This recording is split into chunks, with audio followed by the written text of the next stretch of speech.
한국인의 주식인 밥. 따끈하게 잘 지어진 흰쌀밥에 김치만 올려 먹어도 정말 꿀맛인데요. 하지만 겨층이 제거된 흰쌀밥은 영양소는 적고 탄수화물이 높아 혈당 관리나 건강을 생각해 현미밥이나 잡곡밥으로 드시기도 할 텐데요. 오늘부터 밥할 때 이것 넣어보세요. 혈관 건강은 물론이고 장 건강까지 살아날 수 있습니다. 안녕하세요. 유익한 건강 정보를 전하는 건강 메신저입니다. 구독, 좋아요 눌러주세요. 혈관이 깨끗해지고 혈당과 칼로리를 낮추는 특별한 밥 만드는 법. 첫 번째, 소주입니다. 소주와 같은 발효주종을 밥 지을 때 넣으면 식감도 부드러워지고 건강에도 좋다는 연구 결과가 있는데요. 특히 현미밥에 넣으면 더 효과적입니다. 현미 속엔 항산화 성분인 폴리페놀과 식이섬유가 풍부해 당뇨와 심혈관 질환 예방에 탁월해서 다이어트나 혈당 관리를 위해 현미밥을 드시는 분들 많으실 텐데요. 농촌진흥청의 연구에 따르면 발효주종을 넣고 지은 잡곡밥은 생리활성 물질의 소화 흡수를 늦춰 급격한 혈당 상승을 막아 비만이나 당뇨를 예방할 수 있다고 했습니다.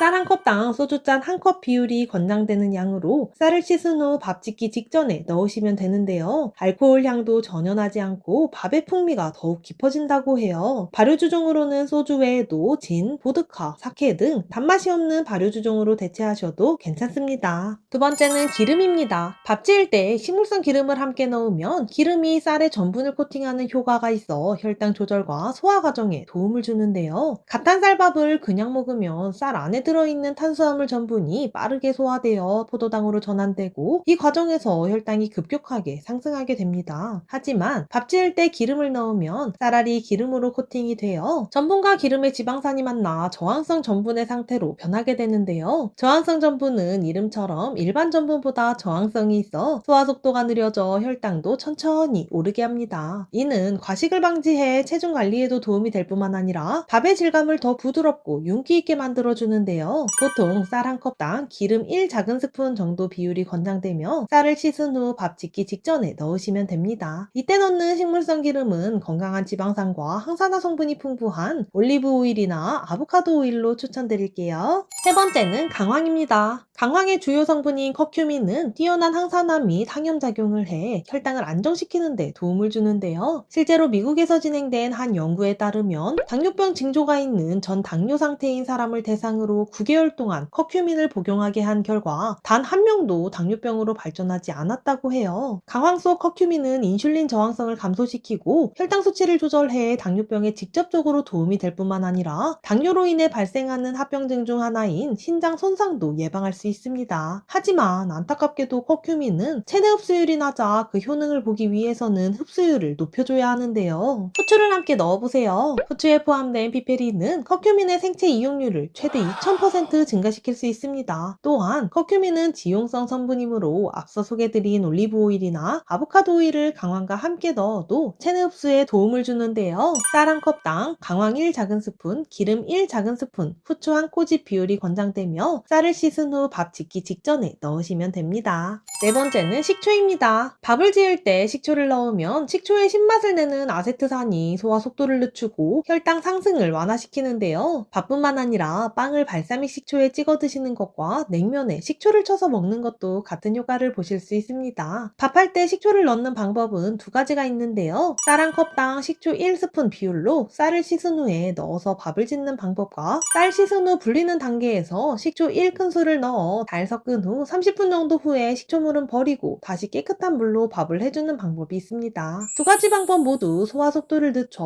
혈당 상승을 억제하는 데 도움을 주는데요. 첫 번째 방법이 더 효과적이나 예민하신 분은 밥에서 식초 맛이 느껴질 수 있으니 본인에게 맞는 방법으로 섭취하세요. 여기서 저칼로리 밥을 만드는 꿀팁. 밥을 식혀서 드세요. 갓 지어진 따뜻한 밥은 쌀 전분이 물과 열을 만나 말랑해져 소화 효소에 잘 반응해 소장에서 흡수가 매우 잘 되는 상태가 되는데요. 때문에 갓한 밥을 드시는 것보다는 식혀서 저항성 전분 함량을 증가시켜 드시는 것이 좋습니다. 저항성 전분 함량이 많아지면 약 15% 칼로리가 감소된 저칼로리 밥이 되는데요. 저항성 전분이 가장 잘 만들어지는 온도는 1에서 4도 사이로 냉장고에 12시간 이상 이상 보관하시면 됩니다. 그리고 한번 전분 상태가 바뀌면 다시 열을 가해도 돌아오지 않으니까요. 냉장고에서 꺼낸 찬밥은 마음 편히 전자레인지에 데워서 드시면 됩니다.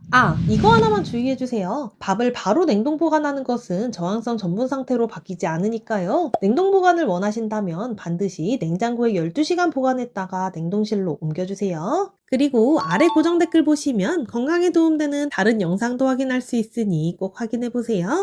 건강미신저! 오늘 준비한 영상 어떠셨나요? 한국인의 주식인 밥만큼은 더 건강하게 섭취하면 좋을 것 같아 이번 영상을 준비했는데요. 매번 밥 드실 때마다 혈당과 칼로리 걱정에 마음 편히 식사 못하셨던 분들에게 조금이라도 도움이 되었으면 좋겠습니다. 오늘도 건강하고 행복한 하루 보내세요.